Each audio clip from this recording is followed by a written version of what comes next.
Welcome to our channel. Today we how to set up Yotpo Reviews app for better conversion on Shopify. Complete guide step by step clearly. To get started with the Yotpo Reviews app on your Shopify store, first, log into your Shopify admin panel. Next, navigate to the Shopify App Store. In the search bar, type Yotpo and press enter.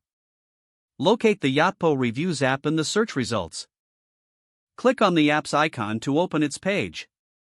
Then, click on the Add App button.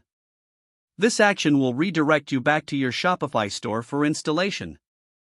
Now, authorize the app by clicking on Install App. Once the installation is complete, you will be taken to the Yotpo setup page.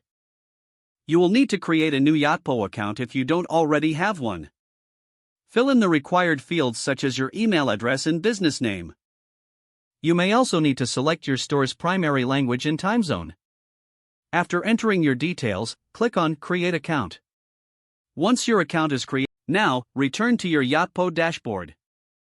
You will see various customization options available. Begin by customizing the appearance of your reviews widget. Choose the colors, fonts, and layout that match your store's branding. Next, go to the Integrations section. Connect Yotpo to your email marketing platform if applicable. This will enable you to send review requests automatically. After setting up integrations, navigate to the Collection settings. Here, you can specify which products you want to collect reviews for. Select your preferences and save the settings. Now it's time to set up your review request emails. Go to the Review Request section in your dashboard. Create a personalized email template for your review requests. Make sure to include your brand voice and thank customers for their purchase. Next, set up an automated timing for sending the review requests. This usually happens a few days after the customer receives their product.